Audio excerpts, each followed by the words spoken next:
देखो, इस घनघोर कलिकाल में पहले के युगों में चार पुरुषार्थ प्रबल होते थे, जैसे धर्म, अर्थ, काम और मोक्ष। ये चारों पुरुषार्थ करते थे, परंतु जब कलयुग अपने पांव को राजा परीक्षित के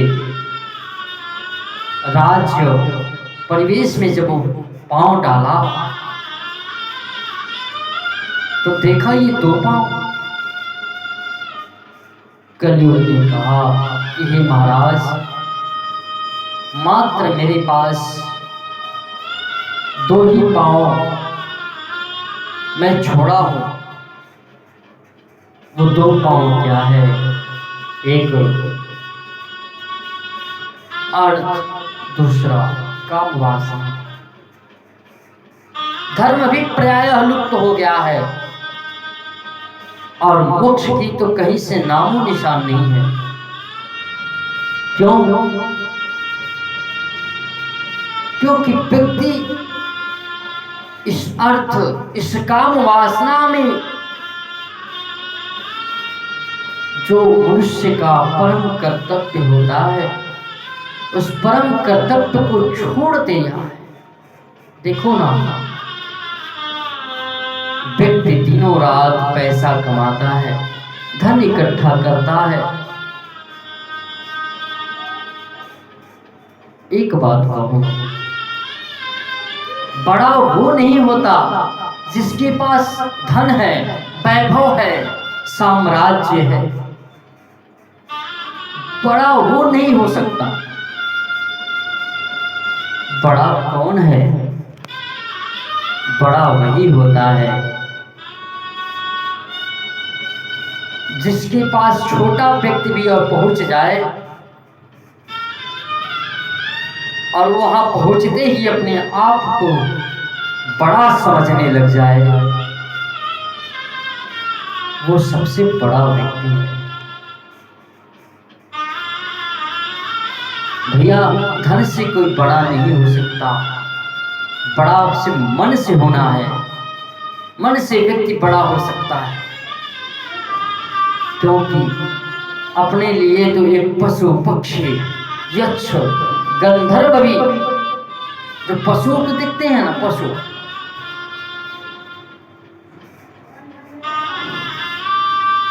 उसके लिए भगवान ने भी आहार स्वतः भेज देते हैं। पशुओं में काम वासना की जड़ है, परंतु मनुष्य के पास सोचने की बुद्धि है, स्मरण करने की समझ है, क्या करना चाहिए, क्या नहीं करना चाहिए। यह मनुष्य का जो तन है ना, गोस्वामी जी ने लिखे हैं रामचरितमानस में, बड़े भाग्य मानुष तन का। पता नहीं कितने युगों में हम सभी तपस्या किए होंगे, तब जाकर के हमें ये मनुष्य का तन मिला है। और सबसे बड़ी बात यह है, इस मनुष्य के तन में भी कोई ऐसा व्यक्ति है जो जन्म से ही अंधा है, देख नहीं सकता। जो जन्म से ही गूंगा है, वो बोल नहीं पाता। जो जन्म से ही लुल्हा है, वो चल नहीं पाता।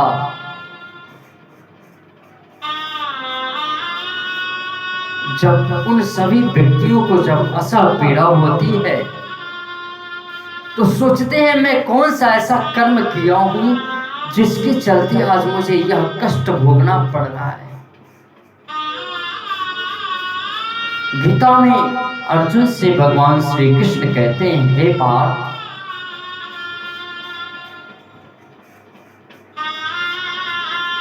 ये मनुष्य की योनि देख रहे हो? मनुष्य की योनि एक ऐसा योनि है जिसमें व्यक्ति चाहे तो मोक्ष की प्राप्ति कर सकता है। यह मनुष्य का शरीर जो मिला है, तन जो मिला है, यह मेरे पास आने का अंतिम अवसर है। अगर इसको कोई व्यक्ति गंवा दिया तो फिर वह पता नहीं कितनी योनि में उसको भ्रमण करना पड़ेगा, भ्रमण करेगा, कीड़ा मकोड़ा जीव जंतु बनेगा, जन्मेगा, मरण होगा, तब जाके उसे मनुष्य का शरीर मिलेगा। फिर उसके बाद वो गंवा देगा, फिर उसको वही व्यक्ति गीता में कहते हैं, हे पार्थ सुनो,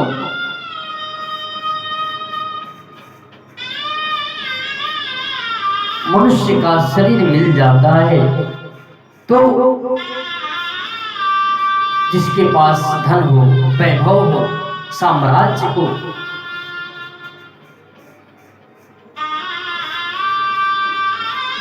वो अपने आप को अहंकार समझने लगता है। देखो, अहंकार का मात्र दो ही मन है इस शरीर में। भगवान ने कहते हैं अर्जुन, देखो शरीर में दो ही चीज है, सत्य और असत्य। असत्य व्यक्ति को तुरंत दिखाई देता है, परंतु सत्य धीरे धीरे दिखाई देता है। इन सबको कराने वाला मन है। मन के हारे हार है, मन के जीते जीत। ये जितना भी कर्म होता है ये सब मन के ही अधीन होकर के व्यक्ति करता है। जो अपने मन के ऊपर विजय प्राप्त कर लिया, जो इंद्रियों को अपने बस में कर लिया, जिसको मैं देखूं वही दिखे, जिसको मैं सुनना चाहूं वही सुनूं, जहां मैं जाना चाहूं वहीं जाऊं, मन जहां कहे वहां न जाऊं। क्योंकि मन जो है ना, मन इंद्रियों के बस में हो जाएगा तो आप घनघोर अंधकार में चले जाएंगे, जिससे आपको बच के आना बहुत ही कठिन है। इसके लिए क्या करना पड़ेगा? तो भगवान कहते हैं सुनो, जिसके लिए व्यक्ति बड़ा बड़ा साम्राज्य, धन दौलत, वैभव, साम्राज्य को इकट्ठा करता है, जिसके लिए व्यक्ति दिन रात मेहनत करता है, जिस दिन उसकी मृत्यु हो जाएगी ना, उस दिन जो बहुत कमाया है, बहुत साम्राज्य इकट्ठा किया है, किसके लिए? अपने पुत्र के लिए। जिस दिन उसकी मृत्यु हो जाएगी, उसी दिन वही परिवार वाले, वही पुत्र जिसके लिए आप साम्राज्य इकट्ठा किए हैं, वही आपको घर से बाहर निकाल देगा।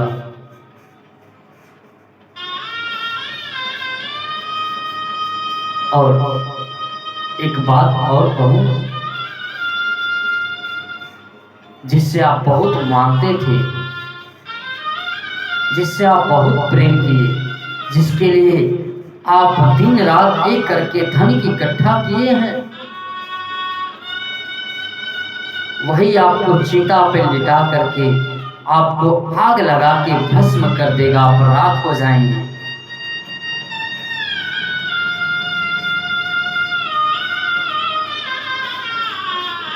ये मनुष्य की काया जो एक दिन आपको जला के राख कर देगा, उसका नाम हमेशा स्मरण कर रहे हैं, उसके लिए धन दौलत पसीना बहा रहे हैं, और जिनके द्वारा मोक्ष होना है, वैकुंठ में जाना है, उनके लिए कोई उपाय नहीं, उनके लिए कोई नाम नहीं। जिन्होंने तुम्हें जन्म दिया, जिन्होंने तुमको मां के गर्भ में भेजे, कहे जाओ, ये तुमको लास्ट मौका दे रहा हूं, इसमें जाकर के तुम मेरे नाम का स्मरण करो। स्मरण करोगे, मेरे नाम की भक्ति करो, भक्ति करोगे तो मैं तुमको सीधे अपने मोक्ष में लाऊंगा, फिर तुम्हें भटकना नहीं पड़ेगा। व्यक्ति जन्म लेते ही माया की ऐसी प्रबल शक्ति है कि ऐसी घेर लेती है कि व्यक्ति परमात्मा से वचन दिया हुआ व्यक्ति भूल जाता है, और भूलने के कारण से क्या होता है, पुनरपि जननम पुनरपि मरणम, पुनर्जन्म लेता है, पुनर्मरता है।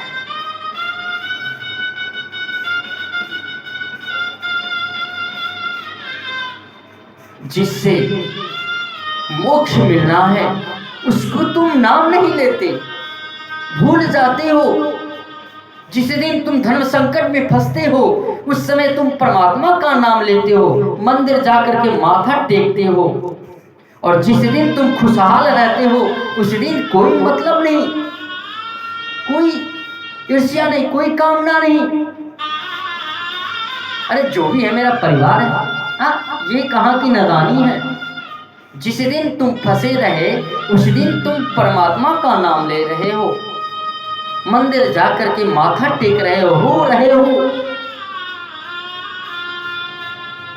और तुम्हारा काम ज्यों ही पूरा हुआ त्यों ही मंदिर भी जाना छोड़ दिए, नाम भी लेना छोड़ दिए, और तुम चाहोगे कि मैं सुख में रहूं। कैसे संभव है भैया? ये तो कोई नहीं करेगा। एक मित्र को देखो जिसे तुम अथाह प्रेम कर रहे हो, वो भी तुम्हारा साथ नहीं देगा। उसके साथ तुम नेकी करो, नेकी करके देखो, वो जब तक तुम नेकी करोगे, भलाई करोगे, तब तक तुम्हारा साथ देगा। जिस दिन से तुम उसका साथ छोड़ देगा वो भी भूल जाएगा। जाओ, तो जब एक तुम्हारे साथ रहने वाला मित्र आपको भूल जाएगा तो वो तो परमात्मा है, जीवात्मा है, जो जगत के पिता हैं।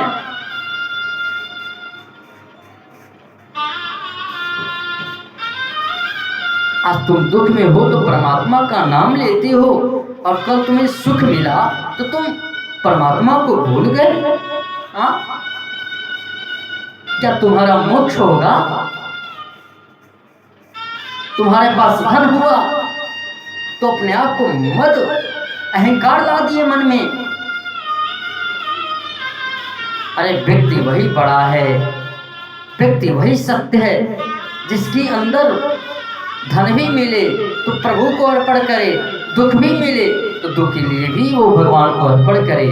क्योंकि परिवर्तन प्रकृति का नियम है, किसी का समय एक जैसे नहीं रह सकता। एक बात गांठ रखना, मान में बांध लेना, कोई व्यक्ति ऐसा नहीं है जिसके पास एक ही समय हो, वो हमेशा सुखी बीते, ऐसा संभव ही नहीं है। एक बात और कहूं, जिसको आप बहुत सुखी देख रहे हो उसके घर में जाकर के देखो, सबसे बड़ा दुखी वही है। आप सुख के साधनों को इकट्ठा कर सकते हैं लेकिन सुख नहीं खरीद सकते। सुख उस परमात्मा से मिलेगा, उस परम ब्रह्म से मिलेगा। देखो, हमारे गुरुजी कहते हैं, देखो बेटा, सबसे भाग्यवान कौन है? जिसको बिस्तर पे जाते ही तुरंत नींद आ जाता है, वो जीवन का सबसे भाग्यशाली व्यक्ति है।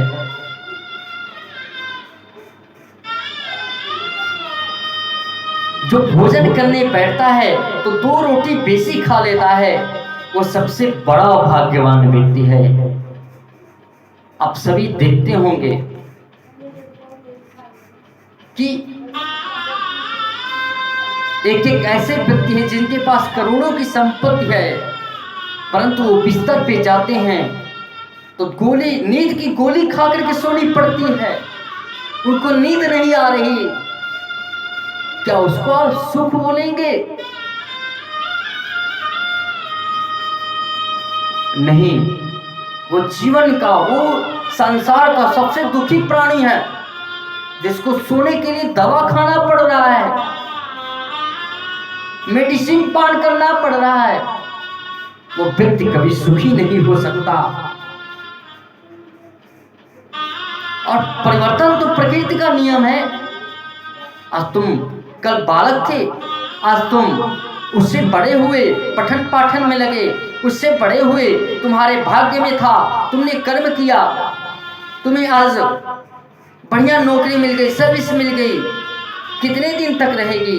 जितने दिन तक उसकी सीमा है, उसका भी नियम है, उतने दिन तक ही आप भोग कर पाओगे। जिस दिन तुम्हारी वो सीमा समाप्त हो जाएगी, उस दिन तुम उस जगह से हटा दिए जाओगे।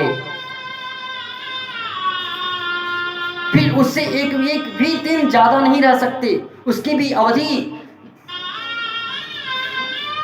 अवधि एक दिया गया है कि इतने समय तक, इतने महीने तक आप नौकरी कर सकते हो, उसके बाद एक भी दिन ज्यादा नहीं कर सकते। फिर उसके बाद तुमको बैठना पड़ेगा। फिर तुम जिस यौन अवस्था में हो, अपने आप को ज्यादा अहंकार समझ रहे हो, एक दिन तुम बूढ़े भी हो जाओगे। बूढ़े होने के बाद बिस्तर पे भी जाना पड़ेगा, और बिस्तर पे होने के बाद तुम्हें भी अपने पुत्र नाती, जितने भी परिवार के लोग हैं, सबसे बोलना पड़ेगा कि पानी लाओ, खाना लाओ, भोजन कराओ। और एक दिन इसी तरह करते करते एक दिन तुम भी मर जाओगे। मरना तो सुनिश्चित है, किसे तुम खरीद पाओगे? अरे भैया, जब तुम अपने इस शरीर के रोमा को तुम नहीं अपने अधीन कर सकते कि जब चाहे तब जम जाए, ये भी दूसरे के अधीन है। केवल आप काट सकते हो, जमाने का अधीन आपके पास नहीं है। शरीर का एक बाल, लोग कहते हैं शरीर मेरा है, तन मेरा है। कैसे तेरा है बताओ ना? शरीर का एक बाल, क्या तुम चाहो तब जम जाए? जम जाएगा क्या? नहीं जमेगा। जब इसका समय न आएगा तभी वो जमेगा। आप केवल काट सकते हो, जमा नहीं सकते। जब ये तुम्हारे बस में नहीं है तो फिर तुम किसको अपने बस में कहते हो? ये परिवार, नात, रिश्तेदार, जिस दिन तुम मर जाओगे, मित्र जितने हैं वो 10 दिन तुम्हें रोएंगे। पत्नी 1 महीने तक रोएगी, माँ उससे ज्यादा दिन तक रोएगी, लेकिन उसके बाद आपको सभी भूल जाएंगे, अपने अपने कार्य में लग जाएंगे, क्योंकि ये प्रकृति का नियम है। ये कर्म की भूमि है। व्यक्ति अपने कर्म में सबको भूल जाता है। जिससे अथाह प्रेम करता है, ज्यादा दिन तक रोएगा, उसके बाद आपको भी भूल जाएगा। हाँ, नए लोग मिलते हैं, नए बिछड़ते हैं, परंतु मैं एक ही बात कहता हूं भैया, आप किसी भी स्थिति में रहो, धन मिला है तो धन को कभी अहंकार मत करना। हाँ, क्योंकि जिस दिन तुम अहंकार करने लग जाओगे धन का ना, उसी दिन से तुम्हारा घटना शुरू हो जाएगा। हाँ,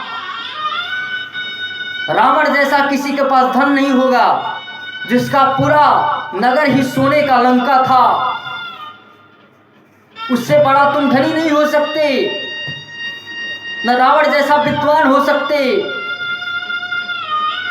न उसके साथ तुम बलशाली हो सकते। रावण के पास सोने का लंका था, बलशाली था, चलत दशानत औनित ढोले। जब रावण जैसा व्यक्ति के पास जो धन था, तन मन धन तीनों से भरपूर था, परंतु अहंकार के कारण उसको भी मरना पड़ा। जब रावण को मरते तनिक समय नहीं लगा, तो तुम तो एक तुच्छ मानव हो जिसका कोई वैल्यू नहीं, कोई महत्व नहीं। जिस धन के लिए तुम अहंकार कर रहे हो, तुम्हारे शरीर में कोई बीमारी हो जाएगी तो सारा अहंकार करना समाप्त हो जाएगा।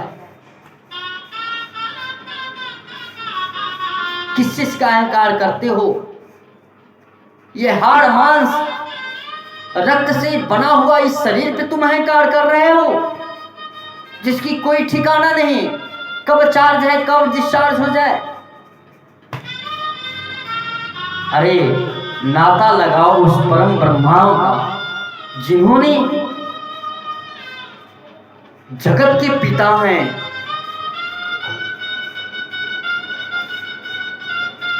जिनके ही वजह से हम जन्म लिए, उन्हीं के हिसाब से हमको मरना भी है।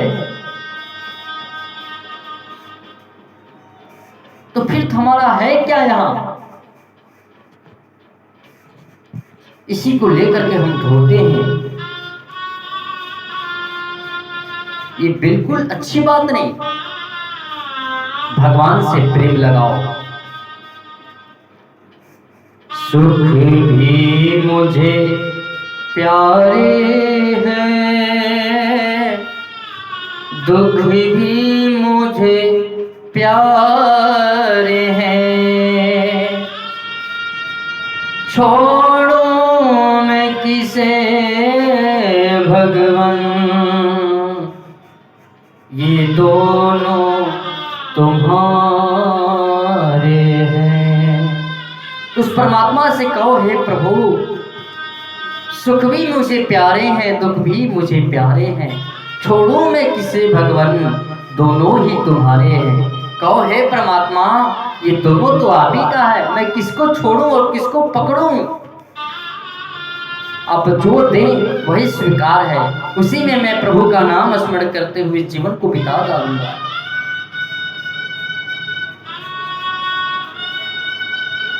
क्योंकि कहना है कि हे बाके बिहारी, तन्हाई में तुम्हें याद तो कर सकता हूं, तन्हाई में फरियाद तो कर सकता हूं, वीराने को आबाद कर सकता हूं। हे बाके बिहारी, जब चाहे तब तो आपसे मैं नहीं मिल सकता, क्योंकि जब चाहे तब आपको मैं याद तो कर सकता हूँ, जब चाहे मैं आपको याद तो कर सकता हूँ। गुरु वृंदावन बिहारी लाल की, कृष्ण कन्हैया लाल